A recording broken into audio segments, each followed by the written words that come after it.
Ceci est un livre audio autogénéré par Google. Collection Études africaines. Dirigé par Denis Prienne et son équipe. Forte de plus de 1000 titres publiés à ce jour, la collection Études africaines fait peau neuve.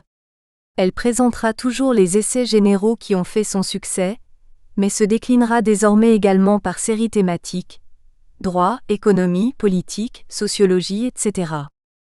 Dernière parution. Yves Junior Manzanza Lumingu, Bill Augustin Mikambu Lutondo et Placide Ponzo Bekabamba, dire Intellectuel et responsabilité sociale, mélange en l'honneur du professeur Ignace Matensi Takikangu, 2022. Jacques Evuna et Tony Ongen Mété, l'état verbal. De la grammaire du verbe à la conjugaison en contexte camerounais plurilingue, 2022. Ngoy Nduba Kamatanda, Kayamba TSHI-TSHI-NDOUBA, Constitution et transition démocratique en RD Congo, 1990 à 2006, 2022. Albert Mban, Manuel de gestion des documents administratifs et des archives, 2022.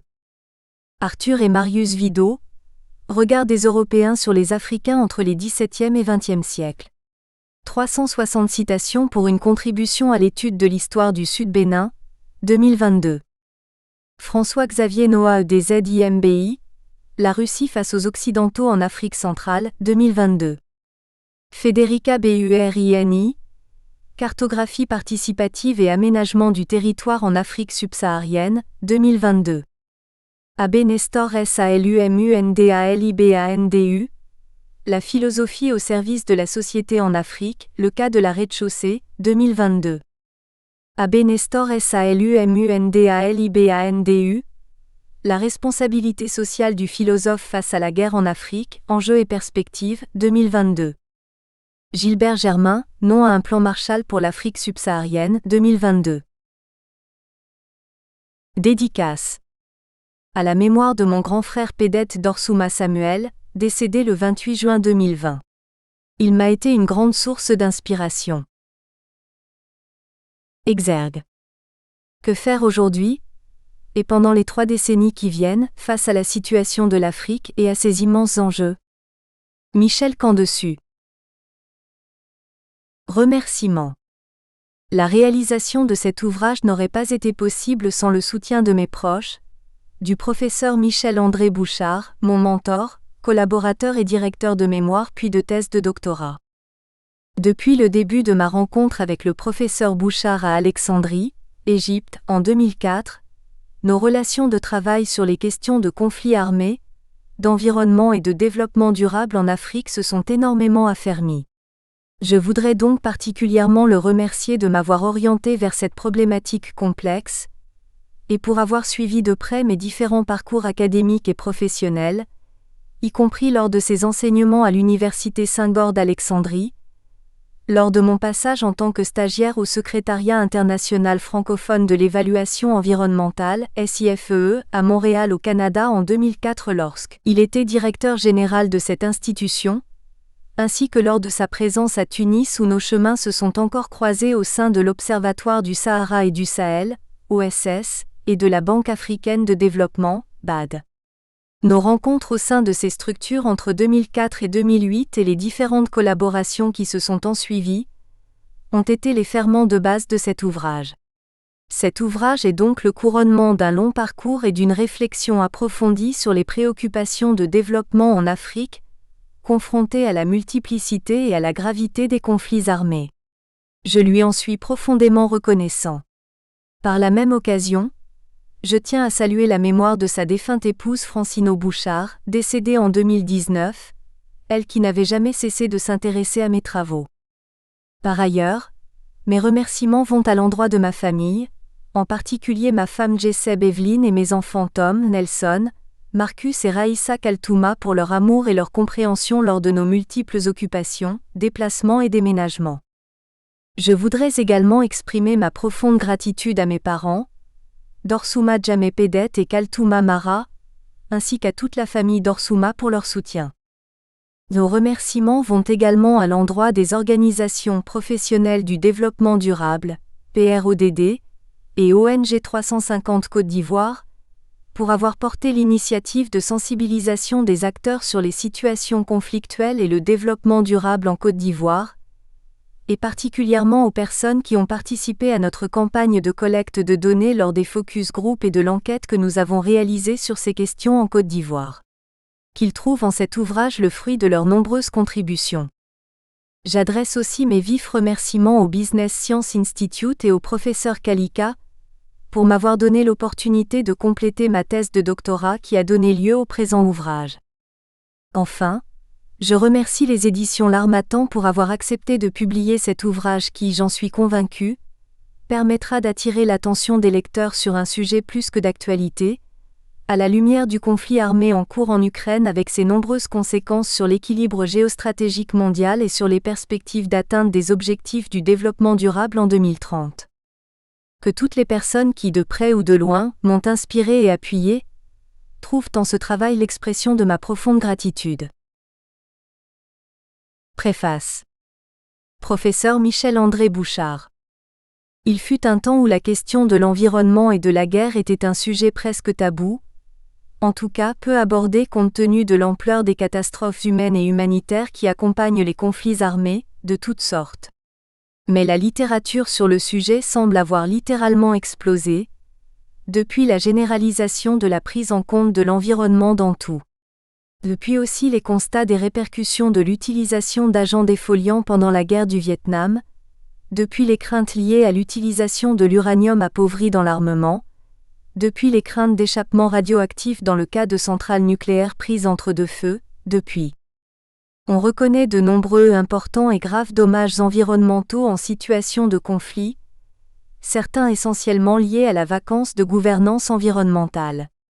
On peut penser aux effets collatéraux et délétères de la mise à mal ou de l'abandon des installations sanitaires. Eau potable, eau usée, gestion des déchets. Même après le conflit, la gestion, le recyclage et l'utilisation des conflictables et des rebuts métalliques se posent comme des retombées inquiétantes, surtout si certains de ces débris sont contaminés de substances même faiblement radioactives. Un ensemble d'autres pertes concernent également les ressources naturelles, voire le patrimoine naturel. En un flash, se trouvera détruit ou pillé ce que la nature aura mis des millénaires à construire et le pays sera privé à jamais d'une partie de ses ressources naturelles inestimables. Par exemple, il pourra se trouver dépourvu ou appauvri irrémédiablement de sols arables sur lesquels la reconstruction aurait pu précisément se rebâtir. La liste des dommages environnementaux est en effet très vaste, au point que cela semble un euphémisme de dire qu'un État, entraîné dans un conflit, voit dans cet aspect et dans au moins une composante de ce qu'on appelle le développement durable, son développement compromis, entravé, ou tout au moins retardé. Après les conflits et la destruction, il y a la reconstruction. Pour cela, il y a des institutions. C'est par exemple l'origine des accords de Bretton Woods à la fin de la Seconde Guerre mondiale, qui a vu la naissance de la Banque mondiale, dont une institution constituante est précisément la Banque internationale de reconstruction et de développement. On sait reconstruire les infrastructures, les édifices, on sait rétablir une gouvernance. Mais il n'y a pas de banque de l'environnement. On ne sait et ne peut pas reconstituer un habitat naturel, on ne sait pas décontaminer une nappe phréatique, rebâtir un sol, régénérer un ours de Léla. En situation de conflit, de pré-conflit même, on se trouve loin du développement durable. On s'y trouve même d'une certaine façon à l'opposé. Ne souhaiterions-nous pas que cet anti-développement ne soit pas durable ? On introduit ici le concept des ' intelligence environnementale. Intelligence, au sens militaire du terme, IE, une appréhension prospective et opérationnelle du terrain, le terrain étant ici les enjeux environnementaux à toute échelle et en particulier le développement durable de tel ou tel État. Comment comprendre à l'avance les possibles, probables et prévisibles compromissions au développement durable ? Comment mettre en place des mesures, des moyens, des outils dans l'État, ou auprès d'organisations internationales, de pays voisins, de pays alliés, d'organismes prêteurs qui permettraient de pallier quelques-unes des entraves au développement durable ou de préserver des voies futures pour s'y remettre. Et puis comment post-anticiper, prévoir comment on va s'en sortir ? Reconstruire dans quel ordre, sur quelle priorité ? D'une certaine façon, L'intelligence environnementale, c'est la production d'une cartographie multidimensionnelle et multitemporelle, une sorte de carte d'état-major environnemental antebellum. Le présent ouvrage élargit ces notions et les intègre dans une vision plus large de prospective et de planification de développement durable, en situation, ou en prévision, ou malgré le fait, de conflits réels ou anticipés, quelle que soit leur nature et leur complexité. En s'appuyant sur une étude et une analyse approfondie de la Côte d'Ivoire, ainsi que sur une connaissance étendue des conflits principalement sur le continent africain, on y présente un regard neuf, lucide et pragmatique sur quoi faire, à propos de l'antinomie du développement durable et des conflits armés. Qui doit avoir l'intelligence pré-conflit? Qui doit intervenir auprès de qui sans empiéter sur la souveraineté de l'autre? Qui aurait le recul et l'objectivité? N'y aurait-il que des organismes régionaux ou nationaux? La responsabilité peut-elle être étendue à des organismes internationaux légitimés par la communauté internationale, avec ou sans l'assentiment du ou des pays potentiellement affectés? Est-ce que des tiers parties intéressées à divers titres, je pense par exemple à certains pays européens soucieux de maintenir des liens économiques, ou soucieux des répercussions migratoires, auraient un rôle dans un appareil ou un dispositif de gouvernance environnementale pré-conflit? Ce dernier terme aurait d'ailleurs avantage à être mieux circonscrit. À partir de quand sommes-nous en situation de pré-conflit? Peut-on reconnaître une situation de pré-conflit par la présence de signes, comme les flux migratoires, les rendements agricoles, l'effet des changements climatiques sur les ressources alimentaires, etc.? Le mélange de prospective, de gestion des risques, d'intervention ciblée, d'identification d'enjeux, incluant les enjeux environnementaux globaux, changement climatique, conservation de la diversité biologique, d'outils de management et d'implication d'instances supranationales, régionales ou internationales, constitue un apport original, nouveau et pourrait constituer l'amorce d'une gestion raisonnée de l'irraisonnable. Cette notion d'intelligence environnementale pourrait à l'avenir conditionner les politiques d'aide publique au développement et conséquemment influencer les politiques de développement des pays demandeurs. Michel Abouchard, Montréal, mai 2022. Introduction générale. Au cours de ces dernières décennies, la sécurité mondiale s'est énormément détériorée, avec des conflits devenant de plus en plus complexes, des victimes plus civiles que militaires et des conséquences incalculables sur le développement durable. GRIP et SIPPRI 2018, se manifestant par la chute du PIB, l'aggravation de la pauvreté, la détérioration des services sociaux et la dégradation environnementale. Selon l'indice sur la paix mondiale de 2020, le monde est moins pacifique qu'il ne l'était il y a une décennie, avec une détérioration de l'indice sur les 9 des 12 dernières années, 2008 à 2020. Globalement, il a été estimé que les conflits armés ont causé une perte de 16%, 12,4% et 10,6% de l'activité économique mondiale en 2012, 2017 et 2019, respectivement, Institute of Economics and Peace 2018-2020. Selon Ayoyo et Oriola 2017, ces conflits constituent une forte menace pour l'atteinte du développement durable à l'horizon 2030, avec une perte économique représentant 14,5 trillions de dollars américains en 2019. D'une manière générale, on distingue 4 types majeurs de conflits armés. Les guerres interétatiques opposant des États souverains. Les guerres civiles opposant d'un État souverain et un ou plusieurs groupes armés non étatiques sur le territoire de cet État. Les guerres coloniales opposant un État souverain et un groupe non étatique à l'extérieur des frontières de cet État. Et les guerres civiles internationalisées opposant un État souverain et un groupe non étatique avec la participation des autres États souverains, Gleditch et al., 2002.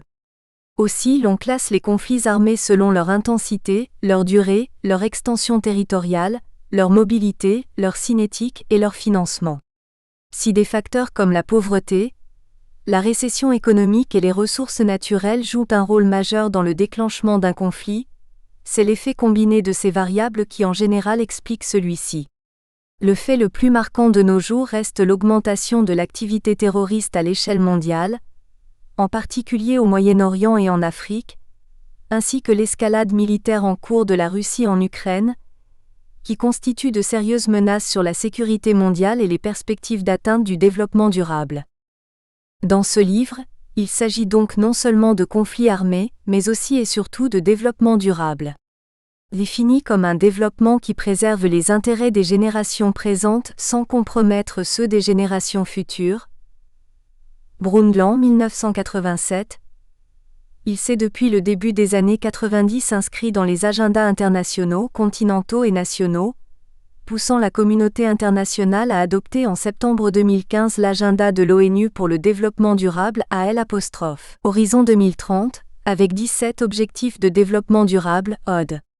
Selon Olson et Gok 2019, ce concept s'invite dans un contexte mondial marqué par la naissance de l'Anthropocène, terme utilisé il y a 20 ans dans la revue Nature par le prix Nobel de chimie Paul Crutzen pour nommer notre nouvelle ère caractérisée par l'industrialisation accélérée, le capitalisme exacerbé, l'intensification de l'utilisation des combustibles fossiles et l'extraction excessive des ressources naturelles. Crutzen 2006, Rotillon 2017, Gibard 2019.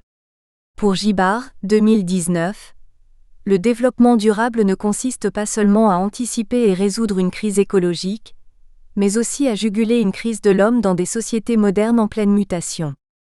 Conflit armé et développement durable, deux concepts que nous allons fréquemment utiliser dans cet ouvrage semblent donc se conjuguer sans cesse, malgré leur nature différenciée et leur caractère dichotomique. Si le développement durable repose sur une vision à long terme et sur une harmonie intergénérationnelle, la notion de conflit, quant à elle, renvoie à une disharmonie à court terme, une relation antagonique entre deux ou plusieurs unités d'action dont l'une au moins tente à dominer le champ social de leur rapport. Touraine, 1993. Perçu par ses instigateurs comme un autre moyen de repenser les modèles de société et de développement des nations, le conflit armé ne fait pas de la durabilité sa vocation première. Bien au contraire, il contribue à provoquer un déclin économique, une conjoncture sociale et environnementale persistante à long terme. Si, d'une part, lorsqu'elles sont mal pensées et mal conduites, les politiques et stratégies de développement peuvent être une source de tensions et de conflits violents, d'autre part, les changements environnementaux liés à une croissance économique malsaine et intenable, Younous, 2017, provoquent des conflits qui compromettent les efforts de développement durable. Bien que ces conflits aient des conséquences fâcheuses et parfois irréversibles, les décideurs politiques et acteurs de développement sont démunis et mal préparés pour anticiper ce que ces changements réservent pour l'avenir. Briggs et Matejova, 2019. Il est donc clair qu'en plus d'être source de drames humains importants, les conflits armés produisent des dégâts collatéraux, qui retardent le processus du développement durable. Selon Couteau-Beguer 2017, ces dégâts, volontaires ou involontaires, font souvent partie d'un plan ou d'une stratégie militaire, ou tout au moins témoignent d'une absence de vision à long terme en matière de développement. Ils provoquent de sérieux risques de sécurité environnementale, Marstens, 2016, dont les origines et les fondements remontent très loin dans l'histoire des conflits. L'analyse de la relation entre conflits armés et développement durable trouve ses origines dans les années 70 avec la dénonciation par la communauté scientifique et civile des impacts environnementaux et de la toxicité de l'agent orange, utilisé lors de la guerre du Vietnam. En effet, l'opération Popeye, menée par les Américains au Vietnam à partir de 1963, visait l'ensemencement des nuages par des produits chimiques pour provoquer des pluies artificielles et stopper la progression de l'ennemi. Dès 1970, plusieurs rapports scientifiques avaient établi des liens entre les malformations des nouveau-nés et cet herbicide. Une riche et abondante littérature scientifique a abordé cette question qui a été largement relayée par les médias américains, conduisant aux négociations entre les États-Unis et l'Union soviétique et à la signature en 1976 de la Convention sur l'interdiction des techniques de modification de l'environnement à des fins de guerre et toutes fins hostiles, Convention ENMOD. Parallèlement, les acteurs mondiaux ont adopté en 1977 le protocole additionnel 1 aux conventions de Genève de 1949 sur l'interdiction de la guerre écologique.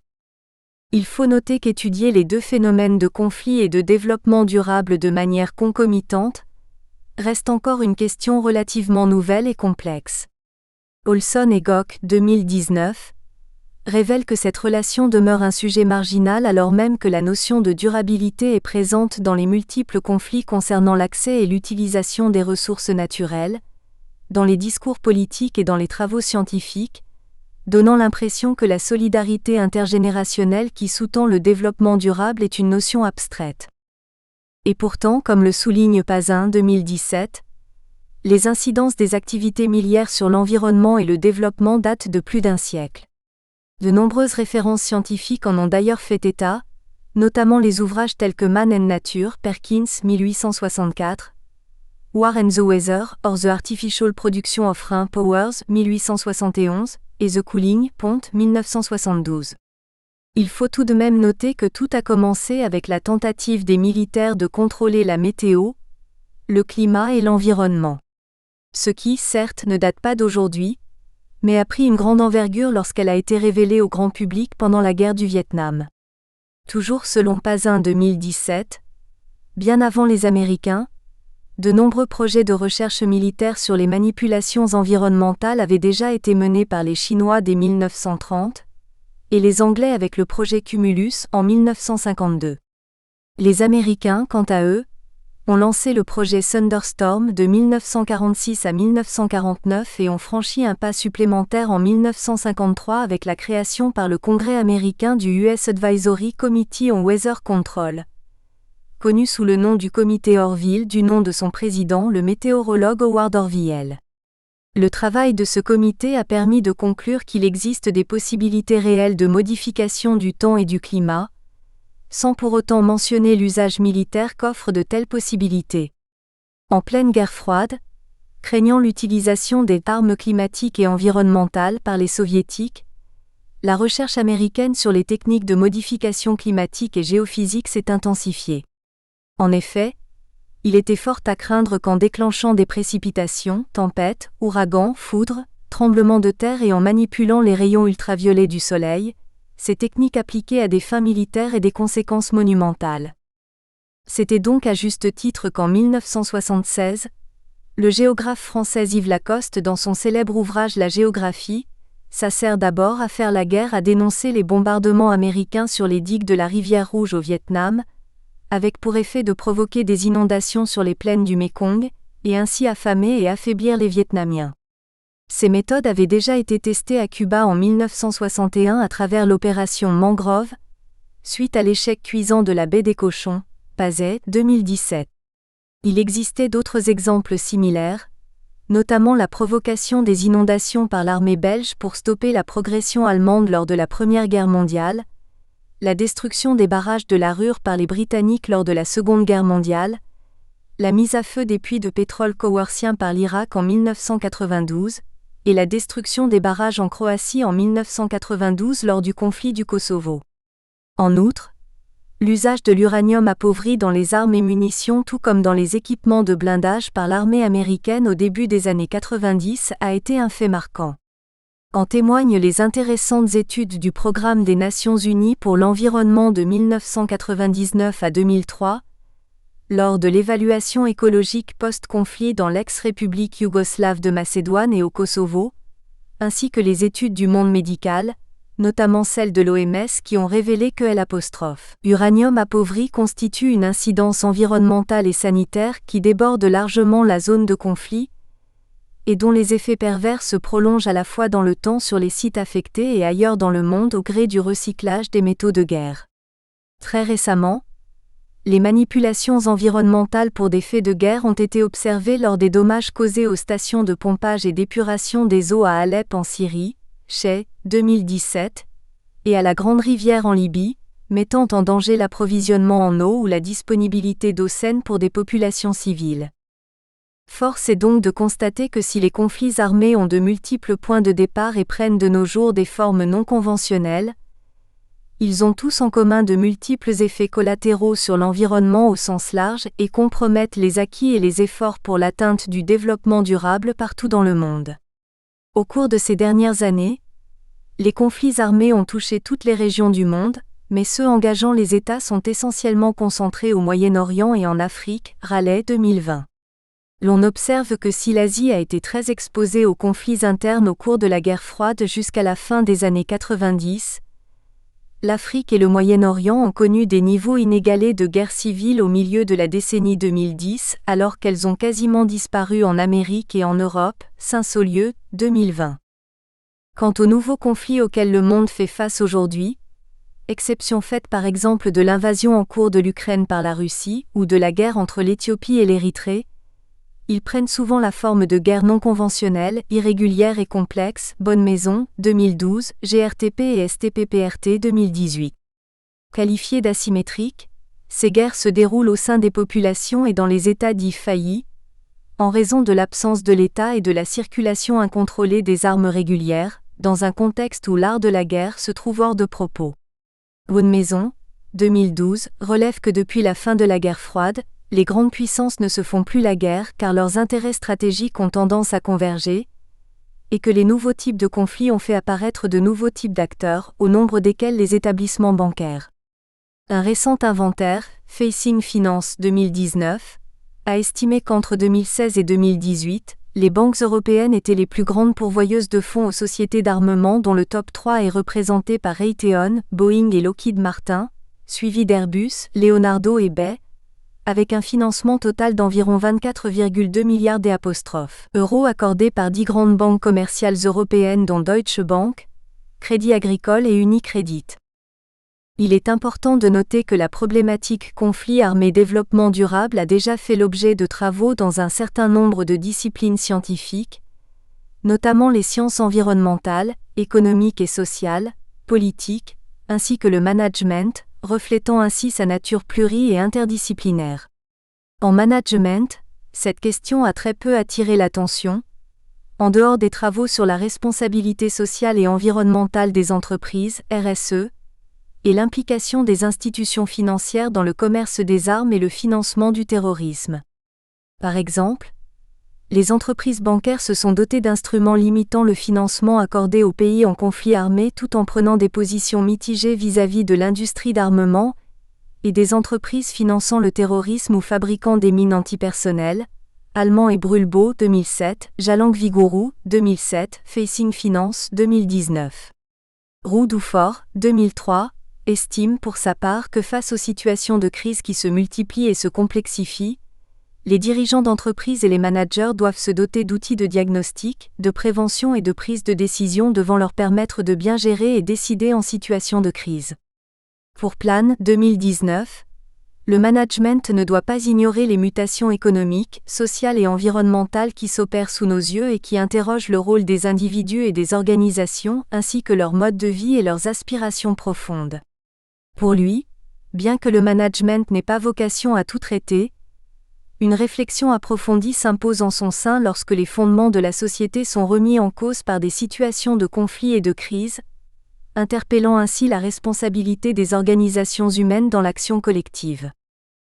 Du côté des sciences économiques, cette question a été abondamment traitée, en particulier les facteurs de conflictualité que sont la pauvreté, les tensions sociales et la surexploitation des ressources naturelles dans les pays en développement. Pour mieux comprendre la pensée économique sur le sujet, il faudrait remonter un peu plus loin dans l'histoire, avec l'introduction de la notion du coût social de la pollution par Ronald Coase, 1960, dont les travaux « The Problem of Social Cost », en réponse au célèbre The Economics of Welfare de Arthur Pigou, 1920, ont inspiré de nombreux autres travaux, dont ceux sur les liens entre croissance économique, environnement, développement durable et conflits armés. Sur le développement durable, l'on a observé un grand nombre de recherches en sciences économiques sur sa nature holistique et sur le type de durabilité, ou soutenabilité, recherchée au-delà de la prospérité économique. Théoriquement, la notion de durabilité a fait naître chez les économistes deux courants de pensée, le courant de transition écologique douce, courant réformiste, et le courant de durabilité forte ou courant radical, Jacquemot 2015. Olson et Gok 2019 observent pour leur part que cette démarcation nette entre durabilité faible et durabilité forte s'explique par la croissance économique actuelle, basée sur une extraction continue des ressources naturelles non renouvelables, incompatible avec la notion de durabilité. Quant au célèbre économiste bangladais Muhammad Yunus, prix Nobel de la paix 2006, Il relève dans son ouvrage Vers une économie à 3.0 qu'il est possible de créer un nouveau cadre économique qui permet de relever l'ensemble des défis économiques, sociaux et environnementaux, en particulier dans les pays pauvres où l'environnement a été sacrifié au profit de la recherche effrénée de la croissance économique. Saint-Olieu 2020 va même plus loin en établissant une relation de cause à effet entre croissance économique et conflit armé, observant que 80% des pays les moins avancés ont déjà connu au moins un conflit armé. L'auteur suggère qu'il existe un lien entre l'aide internationale et les conflits armés, car l'aide permet aux parties en conflit de financer l'achat des armes et d'autres activités militaires, plutôt que d'investir dans les secteurs clés du développement. En sciences politiques, la polémologie, étude de la guerre, a permis d'établir le rôle des politiques publiques et de l'État dans l'émergence des conflits armés. Selon Huyghe, 2006, l'étude des conflits armés par la science politique a même peu à peu perdu de la place aujourd'hui, idée que corroborent Schmoll et Klinger 2007, qui estiment que si la définition de la guerre elle-même devient floue, il est logique que la discipline qui en fait son objet finisse elle aussi par perdre sa netteté. En tout état de cause, la question des conflits armés soulève un véritable débat en sciences politiques sur le rôle joué par le système démocratique occidental dans l'émergence et l'aggravation de la conflictualité dans les pays en développement. Selon Saint-Olieu 2020, la démocratie à elle seule ne suffit pas à prévenir un conflit armé. Elle joue un rôle ambigu et a des effets contradictoires sur ceux-ci, car si la démocratie réduit le risque d'insurrection armée à grande échelle, elle accroît la fréquence des émeutes et rend les rébellions armées possibles et réalisables. En Côte d'Ivoire, par exemple, l'on note des travaux sur les processus de médiation politique ayant conduit à la résolution du conflit armé de 2002 à 2011, notamment le recours aux modèles qui visent à comprendre le rôle de la médiation dans le conflit ivoirien, à l'exemple du modèle de la théorie des jeux et celui du dilemme du prisonnier, Bello, 2015. De toute discipline, les sciences de l'environnement ont largement traité des liens directs et indirects entre conflits armés, croissance économique, développement durable et ressources naturelles. De nombreux travaux de recherche, études scientifiques et évaluations environnementales post-conflit ont été produits sur cette question, Lacoste, 1976, Pazin, 2017, avec notamment un accent particulier sur les causes et conséquences des conflits armés sur l'environnement et le développement durable. Kazri, 2011, trouve que les conséquences des actions militaires sur le développement durable sont parfois plus catastrophiques que la guerre elle-même. Il faut toutefois noter que le traitement de cette problématique en sciences de l'environnement a évolué selon différentes écoles de pensée et différentes perceptions que Boulanger 2010 résume à 4. L'environnement comme une arme de guerre, l'environnement comme un objet de conflit armé, le conflit armé comme un facteur de dégradation de l'environnement, et l'environnement comme une source de conflit armé. Il existe par exemple une abondante littérature sur l'environnement comme facteur de conflictualité, avec même la naissance de plusieurs écoles de pensée incarnées par Thomas Homer Dixon, 1988, 1993, 1994, qui considèrent que la rareté des ressources de l'environnement peut être source de conflits, mais qu'elle se combine à d'autres facteurs démographiques, sociaux, économiques et politiques. Quant à Leuster 2011, il résume cela en 3 principales théories, à savoir la théorie de la rareté, la théorie de l'abondance et la théorie basée sur la capacité des institutions. Quant à l'environnement comme victime des conflits armés, il s'agit d'une notion largement répandue dans la littérature récente, y compris dans les rapports d'évaluation post-conflit du Programme des Nations Unies pour l'environnement (PNUE), ainsi que dans de nombreux ouvrages, thèses, mémoires et articles.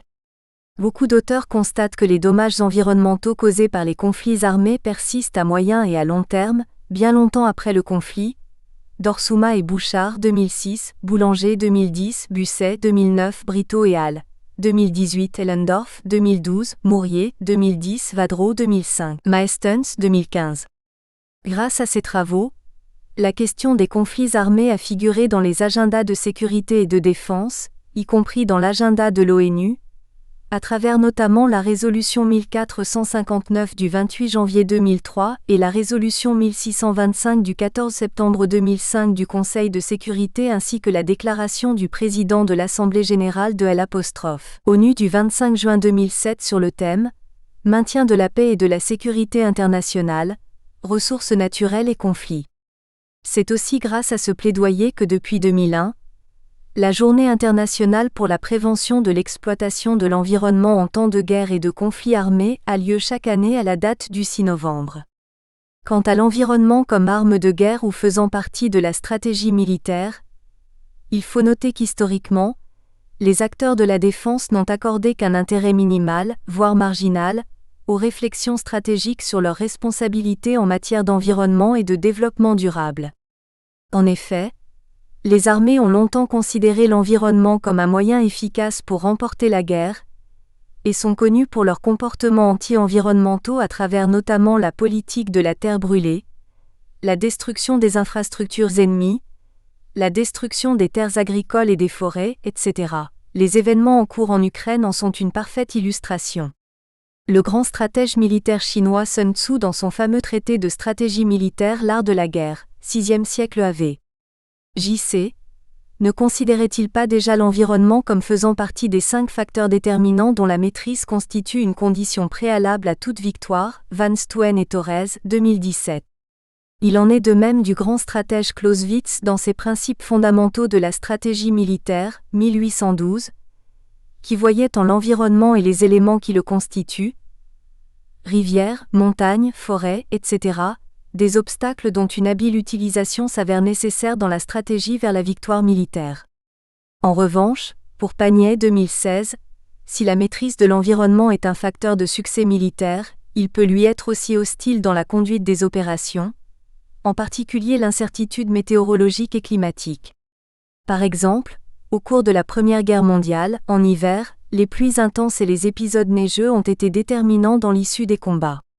C'est dans de telles conditions climatiques que l'armée allemande a enregistré en Russie l'une de ses plus cuisantes défaites militaires lors de la Seconde Guerre mondiale.